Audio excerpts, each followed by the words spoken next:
వరద ఉధృతి ఎక్కువగా ఉండటంతో బుడమేరుకు గండ్లు పూడ్చే పనులు ప్రభుత్వానికి సవాలుగా మారాయి. ఒక్కో గండి దాదాపు 50 మీటర్ల పైనే ఉండటంతో వాటిని పూడ్చడం భారంగా మారింది.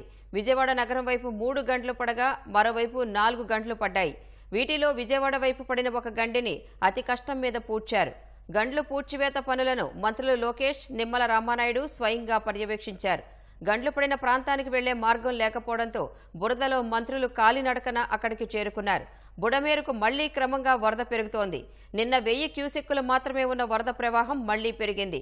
8000 క్యూసెక్కుల వరకు వరద పెరిగే అవకాశం ఉందని అంచనా వేస్తున్నారు.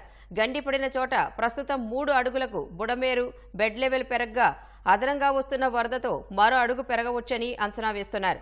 వరద పెరుగుతుండటంతో గండి పూడ్చే పనులకు ఆటంకం ఏర్పడుతోంది.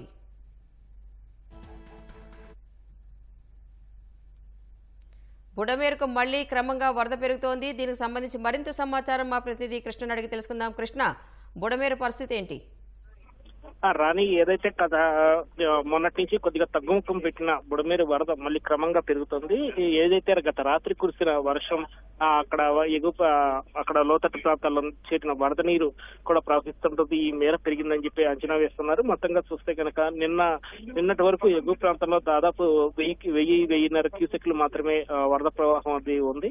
అయితే ఒకసారిగా రాత్రి నుంచి కురిసిన వర్షం వల్ల కానీ ఇతరత్ర ప్రదేశాల నుంచి వచ్చిన వరద నీరు చేరటం వల్ల కానీ క్రమేణా 8000 క్యూసెక్ల వరకు వరద ప్రవాహం పెరుగుతుందని చెప్పి అధికారులు అంచనా వేస్తున్నారు.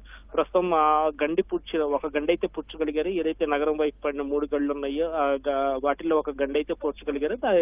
అది దాన్ని పటిష్టంగానే ఉండేలాగా అక్కడ దగ్గరుండి మంత్రులు నారా లోకేష్ గాని అలాగే నిమ్మల రామానాయుడు గాని చర్యలు చేపట్టారు. అయితే మిగిలిన 2 గండు పూడ్చే పనులకు ఈ పెరుగుతున్న వరద ప్రవాహం ఏ మేర ఆటంకం కలిగిస్తుంది ఏంటి అన్నది ఒకంత ఆందోళన అనేది ప్రభుత్వ వర్గాల నెలకొంది. అయితే అది ప్రస్తుతం బెడ్ లెవెల్ కి ఏదైతే 3 అడుగులుగా ఉన్న వరద ఉందో ప్రస్తుతం గండిపడిన ప్రదేశంలో ఎగువ ప్రాంతం నుంచి వస్తున్న దాదాపు 8000 క్యూసెక్ల ప్రవాహం కనుక మళ్ళీ నగరానికి వచ్చేందుకు ఇంకో 2 గంటల వరకు సమయం పడుతుందని అంచనా వస్తున్నారు. అది కూడా వస్తే కనుక ఇంకో అడుగు మేర బెడ్ లెవెల్ పెరగొచ్చు అని చెప్పి అంచనా వేస్తున్నారు. ఇది కనుక పెరిగితే మళ్ళీ కొంత నీరు మళ్ళీ నగరంలోకి వచ్చే అవకాశం కూడా ఉండే అవకాశాలు లేకపోలేదని అంచనా. ఈలోగా దాన్ని అడ్డుకట్ట వేసేందుకు వీళ్ళని చర్యలు యుద్ధ ప్రాతిపదికన చేసేలాగా ప్రభుత్వ యంత్రాంగం అనేది అక్కడ చర్యలు చేపడుతుంది. 2 మంత్రులు కూడా అక్కడికి వెళ్లే రహదారి కూడా లేకపోవడంతో రహదారి వేసుకుంటూ గండిపూడ్చే ప్రాంతానికి అప్రోచ్ రోడ్ నుంచి కూడా గండిపూడ్చే ప్రాంతానికి మట్టి రోడ్డు వేసుకుంటూ వెళ్లారు. ఈ క్రమంలో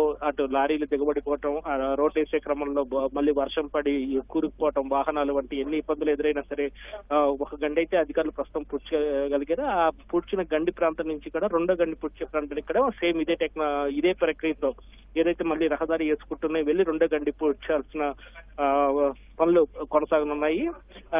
వీటన్నిటిని ఆ తర్వాత 3వ గండి పూడ్చుతారు. అయితే ప్రస్తుతం అంత ఆందోళనకరంగా లేనప్పటికీ కూడా పరిస్థితి ఏ మేర మళ్ళీ మారుతున్న వాతావరణ పరిణామాలు వర్షాలు పడితే మళ్ళీ ఎక్కువ వరద వస్తే ఏంటి పరిస్థితి అనేది మాత్రం ఒక ఇంత ఆందోళనకర విషయమనే చెప్పాలి. వీటికి సంబంధించి కూడా తగు సన్నద్ధత ప్రభుత్వం చేస్తుంది.